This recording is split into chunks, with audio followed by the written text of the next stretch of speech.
I'm joining you tonight from the American Center in Colombo, where I'm joined with by the American Usaid administrator who's visiting in Sri Lanka briefly, Samantha Powell. Thank you very much for your time. So much has changed in Sri Lanka since your last visit. What do you observe here and what brings you at this juncture? Well, normally I visit Sri Lanka in the past. I have visited in circumstances that, where there have been political fights about this or that. There have been economic challenges for sure over the years. Obviously, issues related to human rights violations associated with the conflict have brought me to Sri Lanka when I was President Obama's human rights advisor, when I was UN ambassador. But unfortunately, this trip really is motivated by the gravity of Sri Lanka's economic crisis and the privilege that I have in running USAID of being able to open up the toolbox and say, okay, what with our resources, which are finite, but what can we do to support the people of this country at this really, really vulnerable time? And, it's a particularly difficult time because it's sort of, it's the end of the beginning. It's moving out of one phase into a new set of economic reforms, political reforms as well, which need to accompany the economic. And this is, when people are already tired, they've already, spent months maybe out on the streets, some of them, involved in protests, but almost everybody, having some period where they were walking or riding bicycles where they had been accustomed to taking buses or driving themselves. And, this is a period where there is still, great sacrifice that lies ahead in order for the country to get back on a more stable economic footing. And so President Biden asked me to come and to see up close, what more the United States can do. And we have come and have identified fertilizer for farmers as one area where, with the infusion of $40 million in support for fertilizer and other agricultural necessities, we can try to help the farmers that are hoping to have a better yield in this next planting season than they have in the one that just passed. And so that seemed very important, but there's also acute humanitarian need of the kind that I'm not accustomed to seeing in this country except in the time of conflict. And that is where, you have parents who just literally are wake up in the morning or don't go to bed at night because all they can think about is how am I going to feed my kids? And so today I announced an additional $20 million in emergency humanitarian support to try to help mothers, be able to feed their families and meet those emergency needs for the most vulnerable, for that sector that right now isn't being reached, with state assistance, and that haven't been able to identify any other means really of keeping the families afloat. So those are just two ways of trying to chip in. Also to remind Sri Lankans that there really is an awful lot of solidarity out there with them. The crisis here has generated global headlines and a lot of soul searching and a lot of questions in other countries about how can we avoid those scenarios for ourselves. So others are learning, unfortunately, the hard lessons that Sri Lanka is learning as well. But I think that this is a time where if we could combine more global solidarity with the Sri Lankan people, with domestic solidarity, where political divisions can give way to some unity to get through this really difficult time and get these reforms on track, then one can see Sri Lanka getting to the other side. Your visit to Sri Lanka comes following the IMF staff-level agreement that Colombo reached recently. You've met the Sri Lankan president today, and the assistance you've pledged to, in addition to $40 million yesterday, also comes on top of USAID assistance pledged in June. But in terms of reforms, what have you discussed with the president, and what more should Sri Lanka do today in order to overcome the economic challenges that we're talking about? Well, I think the president has made clear his intention of moving forward with the set of reforms that have been agreed to with the IMF. And I think the focus now on his part and on the part of his team is also staffing up to be in a position to execute those reforms. It's very, very challenging. None of them are easy. You know, I know that had I come, you know, even a month ago, I would have seen a very different picture in terms of, you know, the queues at the petrol stations. I met mothers today, in fact, who had to bring their kids with them to line up because, of course, they had no childcare for their kids, and so you had kids sleeping at petrol stations, you know, for days on end. I mean, I don't have to tell you. And so, you know, even seeing, you know, the QR code and the organization now of a fuel rationing policy that, you know, at least decreases the sense of chaos as well that I think many Sri Lankans felt, but also outside investors who we want to attract, tourists and others, you know. So, you know, kind of tactical reforms like that, these deeper economic structural reforms we discussed. And then, you know, we stressed, Ambassador General and myself, the critical importance of keeping the political and governance reform agenda on center stage as well. And, you know, this is very, very difficult because there are so many things that need doing. There is so much to clean up. There is so much to recover from. There is so much mobilization of, you know, debt restructuring or external resource mobilization that is needed, that it can be tempting to just focus on the economic. But I know from talking with the private sector, both here and internationally, that investors are also looking for the political signals. They're looking to see, you know, the anti-corruption reforms moving forward. There are still, as you know, years of questions about transitional justice and, you know, previous human rights violations to start to see progress in those areas. The Prevention of Terrorism Act, every visit I have paid here for almost 15 years has involved a discussion with, you know, one of the previous administrations about the Prevention of Terrorism Act, finally getting that repealed as the president has committed to doing, and putting, again, the country on a more stable legal foundation that is more in accordance with international standards. So we talked about all of that, but that is a very big agenda, and making sure, you know, that, again, as the government now gets constituted and as the ministries get filled out and as responsibilities get allocated, we at Usaid looking to see where can we provide technical support, technical capacity, you know, on these priority reforms that the president and the people are hoping will unlock more of Sri Lanka's economic potential. You spoke about human rights, and we are also speaking at a time when Sri Lanka is preparing to face the Geneva sessions, and there is concern raised about economic crimes on top of violations against human rights. At the same time, in Sri Lanka, there is concern and there are questions why Sri Lanka is not allowed to do what Sri Lanka can, to allow Sri Lanka to be able to present with what Sri Lanka can within our own means. How do you react to this?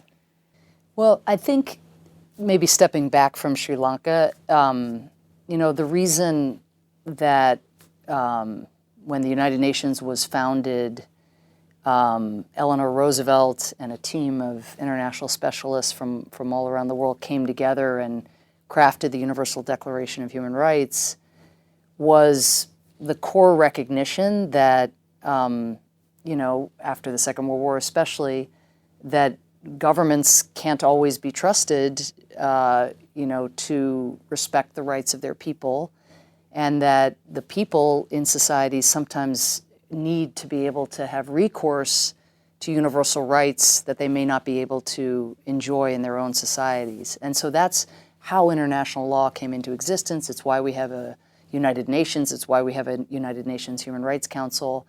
And the goal of these instruments and the goal of these bodies is not to meddle in somebody else's country or dictate what should be done. It is to say, here are the universal human rights. You know, the people in this case who have suffered human rights violations may not feel that they have power within their own society, but they can be feel empowered by the knowledge that these international instruments exist, and that this is the same as happens actually in the United States. Is when our national laws are not delivering, you will see people appealing. You know, for example, for a long time we didn't have a right to health care. And a lot of the debate about healthcare was people saying, well, actually, in other countries and in these international instruments, there's a right to healthcare. So how come we don't have health insurance? And so in countries around the world, it's a set of standards against which we are all measured. And I think our hope over many years, and I've been active in engaging, again, Sri Lankans of different governments for a long time on accountability and transitional justice.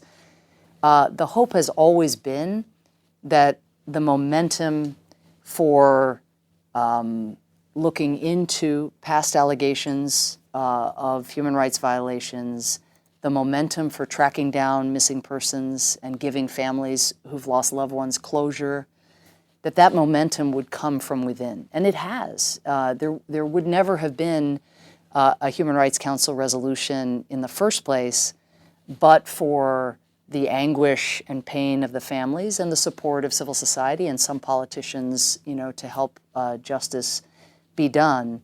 But every time, you know, something is set up here, you know, it seems like something else gets in the way of the kind of implementation or the kind of follow-through that those families have been seeking for a long time. So to be clear, it's very much within Sri Lanka's sovereign control to shape the form of transitional justice that takes hold here. And what the Human Rights Council offers is a whole host of technical expertise about how transitional justice has been managed in other settings.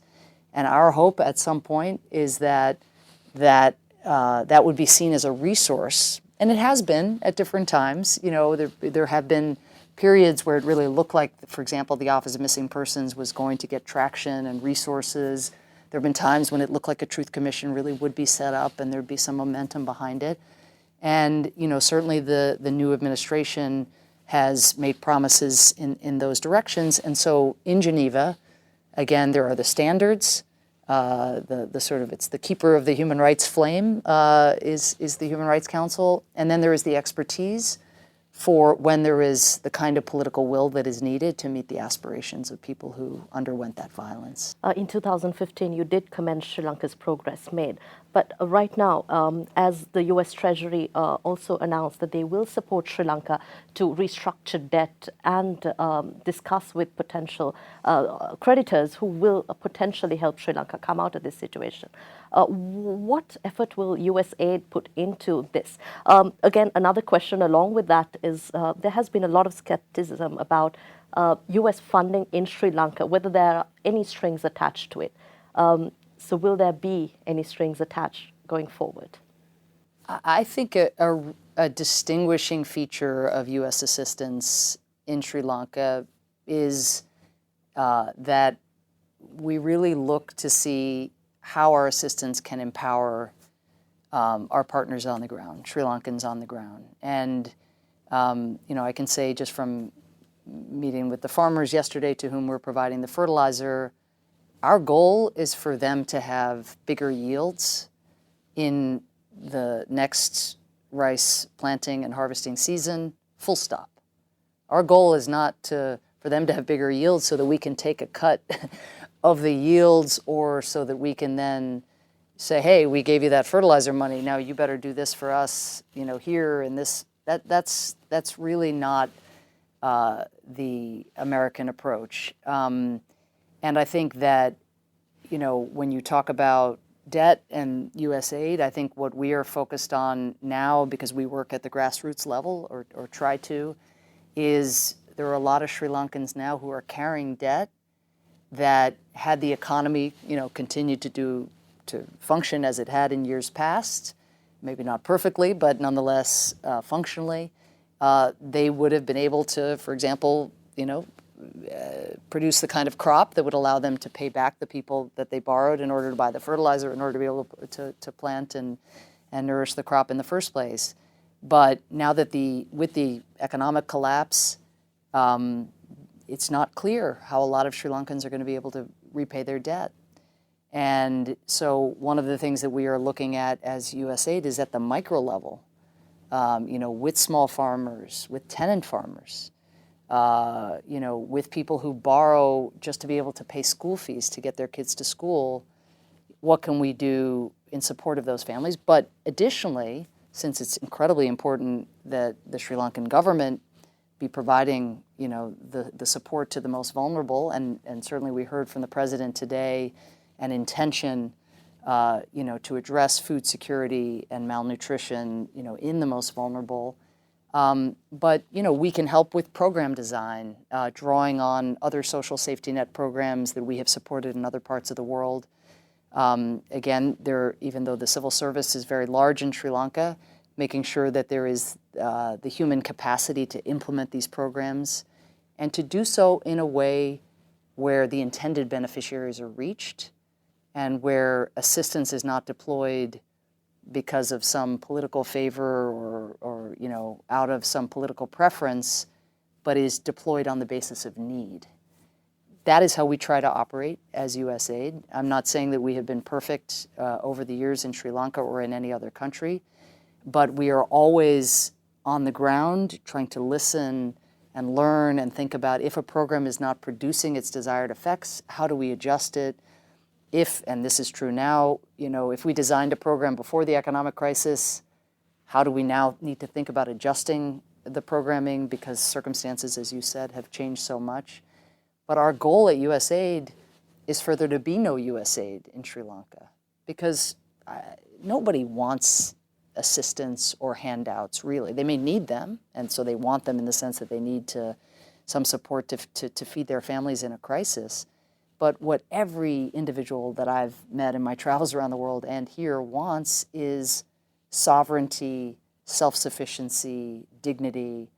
And I think the ethos of USAID's programming is to think through how can we use our limited resources to catalyze that kind of economic growth, those kinds of economic opportunities where the next planting season, farmers get themselves back in the cycle that they were in before of being able, to buy the seeds, to buy the fertilizer, to get the yield, and to make the profits they need to send their kids to school. And finally, the China factor has been a massive concern for the US and India as well, speaking about sustainability or even when we talk about Sri Lanka's reliance on China. So how concerned are you now after your conversations with Sri Lankan parties and also in terms of IMF negotiations going forward, especially in terms of Sri Lanka's economic sovereignty and security? Well, I think all players in the international system